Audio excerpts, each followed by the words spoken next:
मेरा छोटा देवर रोज मुझे कहता कि आज मैं आपको कहानी सुनाऊंगा। मैं भी बच्चा समझकर कहानी सुन लेती और कहानी सुनते ही मुझे नींद आ जाती, क्योंकि वो कम उम्र का था। लेकिन हैरत की बात ये थी कि अगले दिन सास मुझे मारने लगती थी। तुम मेरे मासूम बच्चे का फ़ायदा उठा रही हो। मुझे बड़ी हैरत होती कि वो तो सिर्फ मुझे कहानी सुनाता है। एक रात ऐसा हुआ कि मैंने सोने का नाटक किया और कहानी ना सुनी। अभी लेटी 10 मिनट ही हुए थे कि मेरी होश उड़ गई। मेरा नाम निधि है। मैं एक पढ़े लिखे घर में पैदा हुई थी। मेरे पापा यूनिवर्सिटी में फिजिक्स के प्रोफेसर थे और मेरी मम्मी रिटायर गवर्नमेंट टीचर थी। हम दो ही बहनें थे। मैं बड़ी थी और मुझसे छोटी का नाम इंदु था। मैं यूनिवर्सिटी के स्टूडेंट थी और रोज़ पापा के साथ यूनिवर्सिटी आया जाया करती थी, जबकि इंदु भी कॉलेज में पढ़ रही थी और हमारा कोई भाई नहीं था। लेकिन मेरे पापा ने फिर भी हम में कोई फ़र्क नहीं रखा था और कभी इस बात का एहसास भी नहीं होने दिया था कि दो दो बेटियां बोझ होती है। आस पड़ोस और रिश्तेदारों की तरफ से हमेशा हमें इस बात का ताना मिलता था। मेरे पापा को कई बार मेरे चाचू लोगों ने कह दिया था कि वो दूसरी शादी कर ले बेटे के लिए। बेटियां तो पराया होती है, ब्याह कर दूसरे घर चली जाएगी तो वो अकेले हो जाएंगे, तो बेहतर है अपने बुढ़ापे का सहारा तलाश कर ले। लेकिन पापा ने कभी उनकी बात नहीं मानी थी और हमें सबसे पहले और सबसे आगे रखा था। मेरे पापा दुनिया के बेस्ट पापा थे। उन्होंने कभी हमें किसी चीज़ की कमी महसूस होने ना दी।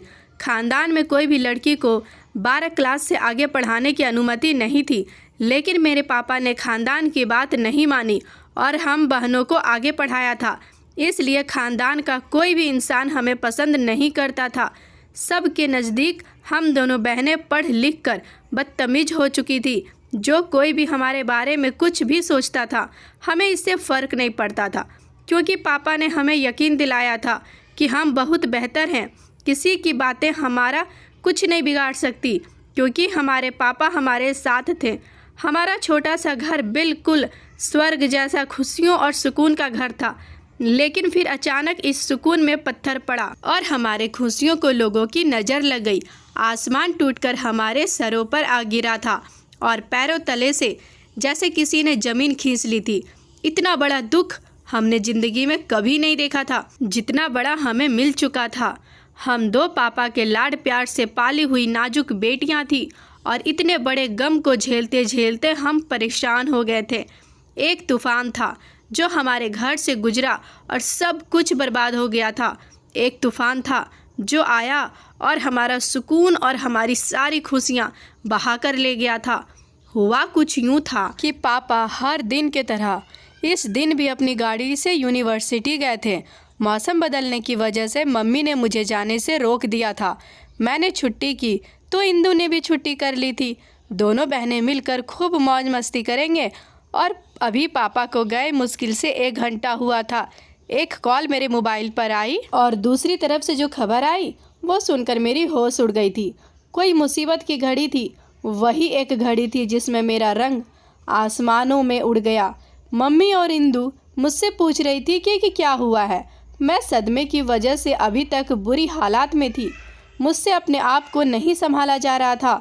तो जब इंदु और मम्मी वो खबर सुनती तो मैं उनको कैसे संभालती। मुझ में हिम्मत नहीं हो रही थी उन दोनों को बताने की, लेकिन बताना तो था ही। मैंने बहुत मुश्किल से हिम्मत करके मम्मी और इंदु को बताया कि पापा की गाड़ी का एक्सीडेंट हो गया है और पापा का बहुत बुरा हाल है, हॉस्पिटल में एडमिट है। मम्मी ने सुना तो उनकी और इंदु की हालात मुझसे भी बदतर हो गई थी। मैंने बड़ी होने के नाते अपने आंसू पोंछकर खुद को थोड़ा मजबूत किया और भागते हुए बाहर निकल आई। एक टैक्सी रोककर मम्मी और इंदु को बुलाया और फिर हम तीनों टैक्सी में बैठकर हॉस्पिटल की तरफ गए। हम तीनों का दिल बहुत धड़क रहा था और मुझे बहुत डर लग रहा था कि ना जाने पापा कैसे होंगे, ठीक भी होंगे या नहीं, क्योंकि जिस इंसान ने पापा के फ़ोन से फ़ोन करके पापा के एक्सीडेंट को बताया था उसने ये भी कहा था कि हालत बहुत गंभीर है। हम पहुँचे तो पापा आईसीयू में थे।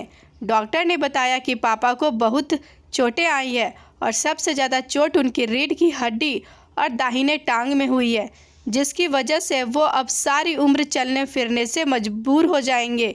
2 दिन के बाद पापा होश में आए तो अपनी बीमारी का सुनते ही वो सदमे में चले गए थे और हमेशा चुप रहते। हम बातें भी करते तो पापा बोलते ही नहीं थे। डॉक्टर ने कहा कि पापा को घर ले जाना बेहतर रहेगा, जहां उन्हें अच्छा माहौल और खुशी मिले। हम पापा को घर ले आए थे। पापा के इस हालात में उनकी नौकरी ख़त्म हो गई थी और जो पैसा जमा हुआ था वो पापा के इलाज में खर्च हो गई। अब घर का खर्चा बहुत मुश्किल से चल रहा था। मम्मी प्राइमरी स्कूल की टीचर रही थी, इसलिए उनकी पैसा भी बहुत कम थी, जिससे घर चलाना, मेरी यूनिवर्सिटी के फ़ीस, इंदू की कॉलेज की फ़ीस, पापा की दवा, यदि सब कुछ करना नामुमकिन था। घर की बड़ी बेटी होने के नाते मैंने अपनी जिम्मेदारियां निभाने को सोचा और एक रेस्टोरेंट में जॉब कर ली। मेरी डिग्री पूरा होने को अभी 4 माह बाकी थे। मैंने यूनिवर्सिटी जाना छोड़ दिया और एक प्राइवेट कॉलेज में लेक्चर का जॉब शुरू कर दी। मैं सुबह कॉलेज जाती और फिर रेस्टोरेंट। रात को 2 घंटे में अपनी किताबों को पढ़ती ताकि मैं अपने पेपर अच्छे से दे सकूं और डिग्री अच्छे रिजल्ट के साथ हासिल कर सकूं। रात को मैं रेस्टोरेंट से ही खाना लेकर आती ताकि खर्चे को काबू किया जा सके। वैसे भी रेस्टोरेंट में अच्छा खासा खाना बच जाता था, जो मैनेजर साहब खाना पैक करवाकर पूरे नौकरों को दिलवा दिया करते थे। हमारे मैनेजर काफ़ी अच्छे आदमी थे। हमारे घर का इंतज़ाम पहले से ही बेहतर चल रहा था। इंदू ने भी सेकेंड टाइम में एक ट्यूशन ज्वाइन कर ली। पापा हिम्मत थी जो सब कुछ संभाले हुए थे। हम तो मिलकर भी पापा का मुकाबला नहीं कर पा रहे थे। सब रिश्तेदार तो पहले से ही हमारे ऊपर खिलाफ थे। अब तो वो हमारे घर झांकते तक नहीं थे।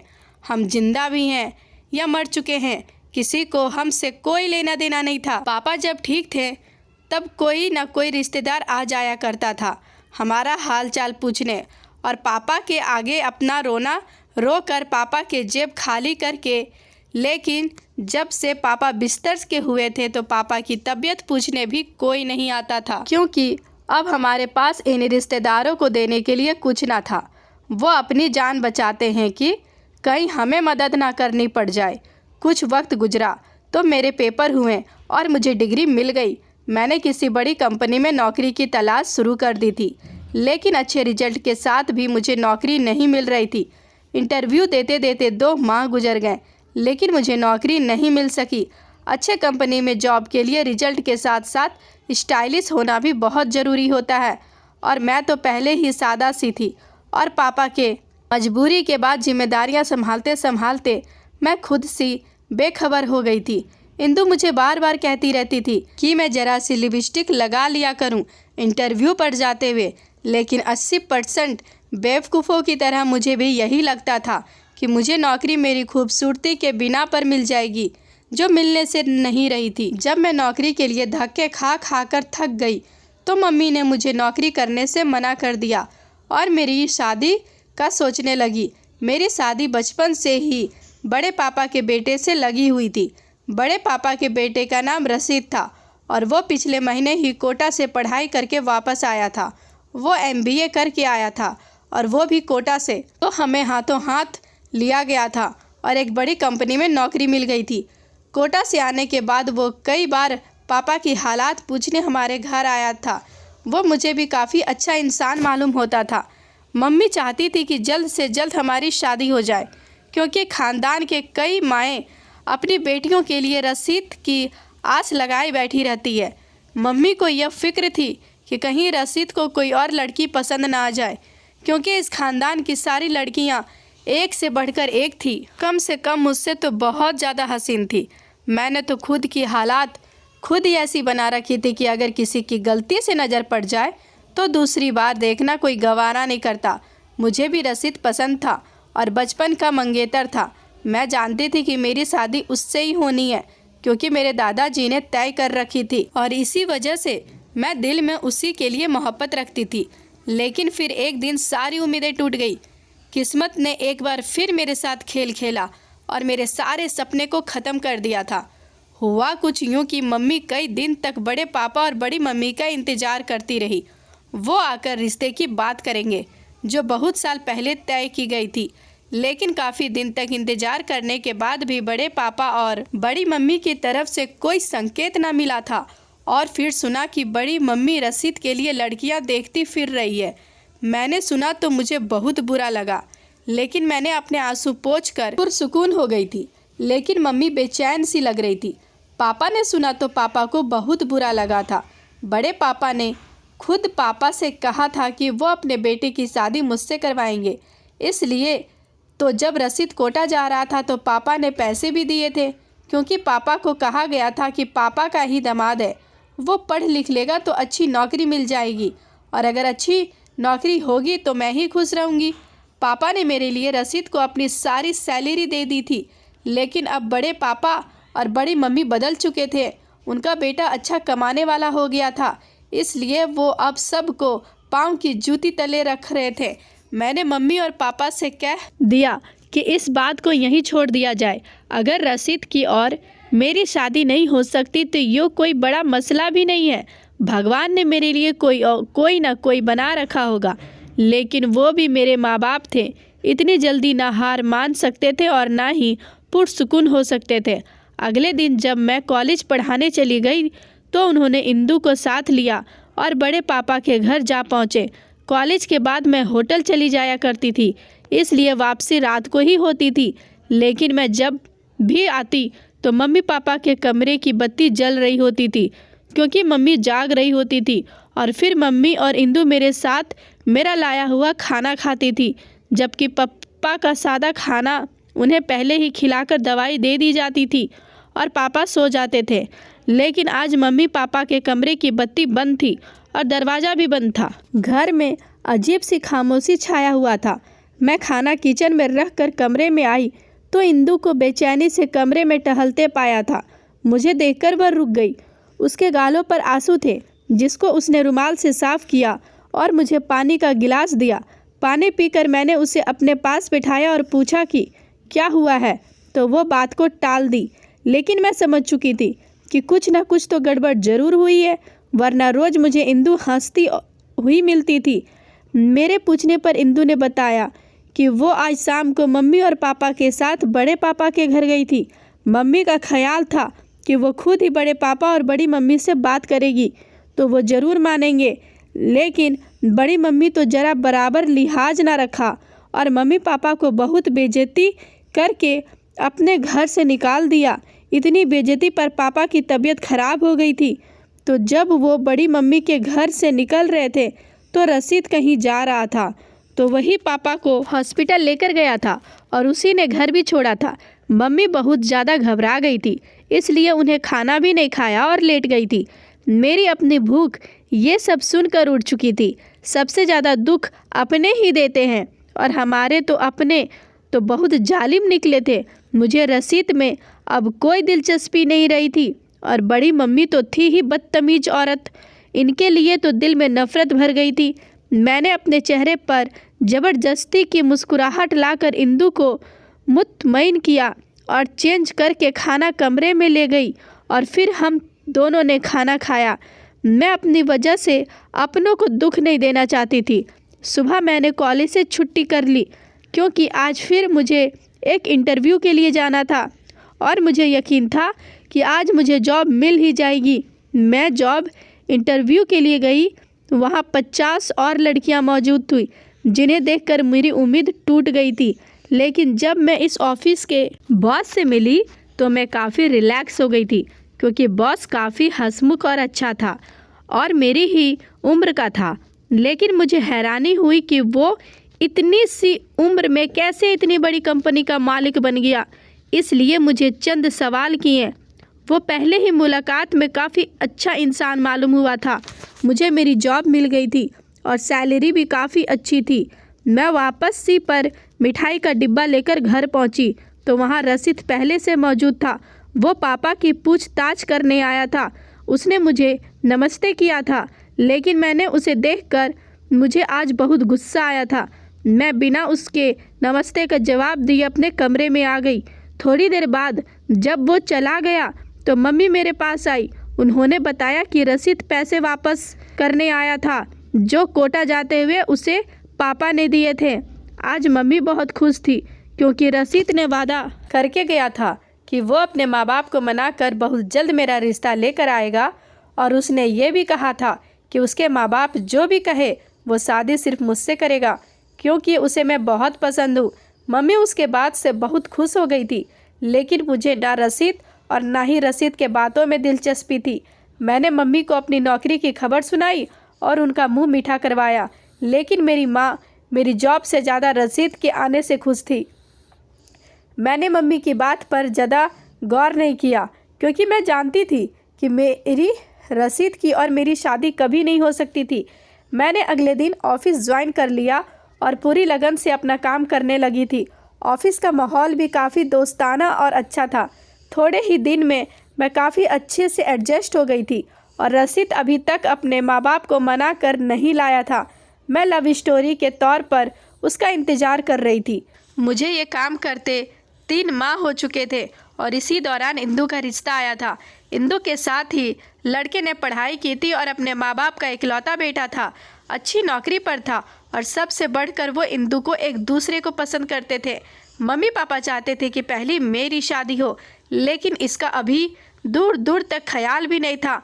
मैंने मम्मी पापा को इंदु को शादी के लिए मना लिया। फिर इंदु की शादी मैंने बहुत धूमधाम से की। इंदु की शादी हुई अभी कुछ माह ही हुए थे, अचानक कुछ अजीब हुआ, इतना अजीब जिसको मैंने सोचा भी नहीं था। मेरे बॉस प्रिंस ने मुझे प्रपोज कर दिया। उसे मेरी सादगी से मोहब्बत हो गई थी और अब वो मुझसे शादी करना चाहता था। मुझे कभी ना कभी शादी तो करनी ही थी, तो मैंने मम्मी से बात कर ली। मम्मी भी रसीद की तरफ से मायूस हो चुकी थी, इसलिए वो भी मान गई और प्रिंस ने अपने भाई और भाभीियों के साथ मेरे घर मेरा रिश्ता लेकर आ गया। प्रिंस के 3 और भाई थे जो शादीशुदा थे। प्रिंस सबसे छोटा था। प्रिंस की भाभियाँ कुछ खुश नहीं लग रही थी। शायद प्रिंस के मजबूर करने पर आई थी, लेकिन मुझे उनसे क्या लेना देना था। प्रिंस मुझसे मोहब्बत करता था, इतना ही काफ़ी था। पहले ही मुलाकात में शादी की तारीख तय कर दी गई और प्रिंस की भाभियाँ मुझे मंगनी की अंगूठी पहनाकर चली गई थी। रसीद ने सुना तो वो हमारे घर आया और मुझसे बात करने की कोशिश की, लेकिन मुझे उससे कोई बात नहीं करनी थी, क्योंकि मैंने रसीद का बहुत इंतज़ार किया था, लेकिन वो अपने माँ बाप को नहीं मना सका था। मेरी शादी प्रिंस के साथ बहुत धूमधाम से हो गई। प्रिंस तो बहुत खुश था और अपने लिए अपने पति की आंखों में इतनी मोहब्बत देखकर मैं भी बहुत ज़्यादा खुश थी। जिंदगी की पूरी परेशानी मेरी किस्मत ने मिटा दी थी और अब मैं प्रिंस के साथ एक अच्छी और खूबसूरत ज़िंदगी गुजार रही थी।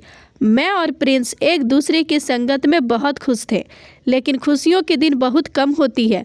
वो आती है सिर्फ जल्द से जल्द जाने के लिए, और मेरी ज़िंदगी में तो खुशियाँ हमेशा से ही रही। मेरे पास खुशियाँ ज़्यादा देर तक नहीं रहती थी। इस बार भी ऐसा ही हुआ था। खुशी आई और चली गई, लेकिन मैं कुछ न कर सकी थी। मेरी ज़िंदगी में कयामत टूट चुकी थी, जिसने मेरी जान निकाल दी थी। हुआ कुछ यूँ था कि प्रिंस इन दिनों में बहुत खुश था। उसे एक बहुत बड़ा बिजनेस प्रपोजल मिला था, जिसकी वजह से उसकी कंपनी और बुलंदी पर पहुंच चुकी थी।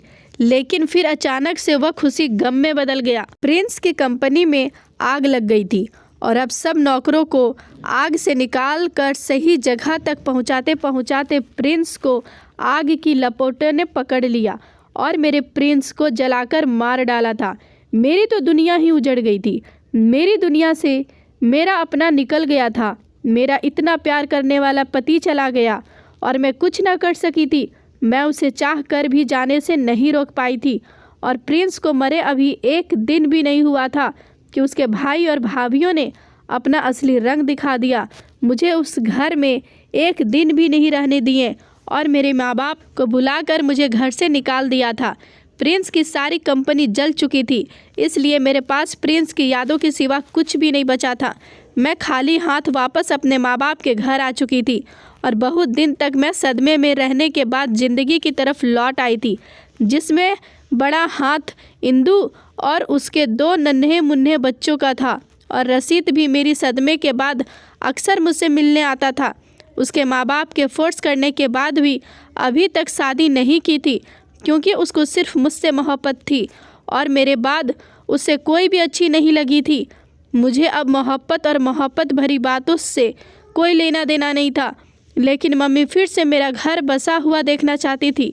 वो अक्सर मुझे समझाती रहती थी कि औरत को मर्द की ज़रूरत हमेशा रहती है, और मैं भी आखिर मान गई थी। और इस बार तो रशीद ने भी अपने माँ बाप को मना कर रखा हुआ था। शायद वो मजबूर हो गए थे रशीद की जिद के आगे और मेरे लिए रिश्ता ले आए थे। ये मेरी खुशकिस्मत ही थी। मेरा पहला पति मुझसे इश्क करता था और मेरा होने वाला दूसरा पति भी मुझसे बहुत मोहब्बत करता था। मेरी ख्वाहिश पर शादी सादगी से की गई, वरना बड़ी मम्मी और रशीद धूमधाम से करने का इरादा रखी थी। आखिरकार मेरी शादी रशीद से हो गई थी। मुझे कभी कभी लगता था कि हम दोनों एक दूसरे के लिए नहीं बने हैं, लेकिन जोड़े और किस्मत आसमानों पर बनती है, और हमारे भी वहीं से बनकर आई थी। मैं दुल्हन बनकर रशीद के घर आई। रशीद के सिवा किसी का भी रवैया मेरे साथ अच्छा नहीं था। बड़े पापा और बड़ी मम्मी तो बात करना भी पसंद नहीं करते थे, और भाभी तो आते जाते कोई ना कोई ताना मार जाती थी, और बड़ी मम्मी तो मुझसे जादूगरनी कहा करती थी, जिसने उनके अच्छे बेटे को काबू कर लिया था। रशीद का एक 13 साल का भाई था, जिसके साथ मेरी थोड़ी बहुत दोस्ती हो गई थी। वो पहले भी कभी कभार हमारे घर आया जाया करता था, स्कूल के किसी सवाल को हल करवाने, और अब तो मैं उसके घर आ गई थी, तो वो हर वक्त मेरे पास आ जाया करता था। वो बड़ी मम्मी को बिल्कुल भी पसंद नहीं था। मुझे ये समझ नहीं आती थी कि बड़ी मम्मी को मुझसे क्या दुश्मनी है। उन्होंने रशीद की शादी करवानी तो थी, मुझसे हो गई तो क्या गलत हुआ। लेकिन फिर रशीद की वजह से इन्हें सब बर्दाश्त कर जाती थी, क्योंकि एक तो वो मेरा बहुत ख्याल रखता था, दूसरा वो मेरे लिए ढाल बन जाया करता था। मेरे छोटे देवर को जाने कहाँ से अचानक कहानियों का भूत चढ़ गया, और वो भी सुनाने वाला। रशीद इन दिनों में कोटा गया हुआ था, तो मैं अकेली थी। मैंने अपने देवर की डिमांड मान ली थी। वो रोज़ जाने कहाँ से कहानियाँ सुन कर आता और फिर मेरे पास लेटकर मुझे कहानियाँ सुनाने लगता। वो छोटा था, बच्चा था, मेरे लिए मेरे बच्चे की तरह था, इसलिए मैं उससे बहुत मोहब्बत से पेश आती थी और उसकी कहानी सुन लिया करती थी।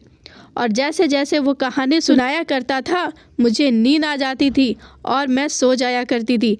पहली बार जब मेरा देवर मुझे कहानी सुनाने के लिए मेरे पास आया, तो मैंने भी बच्चा समझकर उसे अपने पास सुला दिया और उसकी कहानी सुनते सुनते खुद भी सो गई। और जब मैं अगली सुबह उठी तो बाहर बड़ी मम्मी की शोर शराबे की आवाज़ आ रही थी। मैं उठकर देखने बाहर आई तो क्या हुआ है, तो बड़ी मम्मी अपने जुबान पर मेरा बुरा नाम लेकर मुझे कोस रही थी, और फिर मुझे देखते ही उठ खड़ी हुई और मेरे बालों को पकड़कर पटक दी। मेरे सर पर चोट आया, लेकिन मुझे हैरानी उनकी बातों पर हुई, जो मुझे मारते हुए कह रही थी मैं उनके छोटे बेटे का फ़ायदा उठा रही हूँ। मुझे समझ में नहीं आया वो ये क्यों कह रही थी। मुझे चोट तो लगी थी, लेकिन मैंने ना ही रशीद को बताया और ना ही अपने माँ बाप को, क्योंकि मैं नहीं चाहती थी कि रशीद अपनी माँ से बदतमीजी करे, और मेरे माँ बाप पहले ही मेरी वजह से काफ़ी तकलीफ़ें सह रही थी। अब मैं कोई तकलीफ़ नहीं देना चाहती थी, और वैसे भी इंदु के पति की प्रमोशन हुई थी, बंगला भी मिल गया था, और वो मम्मी पापा को भी अपने साथ ले गई थी। मैं उनको बताती तो वो परेशान होकर वापस आ जाते और फिर से अकेले रहने लग जाते। इसलिए मैंने बड़ी मम्मी को इग्नोर किया, लेकिन फिर उसकी फालतू की बातें और मुझ पर जुल्म करना रोज़ बढ़ने लगा। मेरा देवर रोज़ मेरे पास आता और मुझे कहानी सुनाने लगता। वो बच्चों जैसी कहानियाँ होती, जिन्हें सुनते ही मुझे उतरवा कर नींद आने लगती। अगले दिन बड़ी मम्मी हंगामा और मार पीट करने लगती। मेरे शरीर पर खास चोट का निशान बन चुके थे, लेकिन बड़ी मम्मी को तरस न आता। वो मेरे बाल खींचती और यही कहती कि तुम मेरे मासूम बेटे का फ़ायदा उठा रही हो, और मैं बस हैरान ही रह जाती कि वो छोटा बच्चा तो मुझे सिर्फ कहानी सुनाता है, तो ये क्यों ऐसा कहती है। मैंने फैसला किया कि मैं पता लगा कर रहूँगी बड़ी मम्मी ऐसा क्यों कहती थी, आखिर मसला क्या है।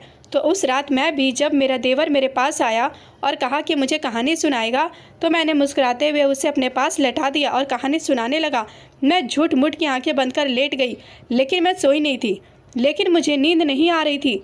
फिर मैं आंखें बंद कर ली थी, लेकिन मेरा ध्यान कहानी की तरफ नहीं था, बल्कि मैं तो अपनी सास की बातों पर दिमाग दौड़ा रही थी और समझने की कोशिश कर रही थी कि वो समझ से बाहर थे। अभी मुझे लेटे हुए 10 मिनट ही हुए थे। मैं अचानक से अपनी आंखें खोल दी और देखकर मेरी सांस रुक गई, क्योंकि मेरा देवर मेरे पाँव के पास बैठा हुआ था और उसकी आंखें बहुत अजीब लग रही थी। इसने अपनी शर्ट उतारी हुई थी और इसी वक्त मुझे महसूस हुआ कि कहीं से कमरे का बल्ब ऑन हुआ और फिर मेरा देवर बेहोश होकर वैसे नीचे जा गिरा था। मैं सोती ही बनी रही जब पर्दे के पीछे से भाभी और बड़ी मम्मी निकली। बड़ी मम्मी मेरे बेटे को सीने से लगा लिया और भाभी से कहा कि इस लड़की को अपने बेटे की ज़िंदगी से निकालने के लिए मुझे अपने मासूम से बेटे का भी इस्तेमाल करना पड़ रहा है। जब रसीद 2 दिन के बाद घर वापस आया तो तुम उसे ये फ़ोटो दिखा देना और वो खुद ही इसे घर से निकाल देगा। और मैं वैसे भी कल अपने छोटे बेटे का हॉस्टल भेज रही हूँ।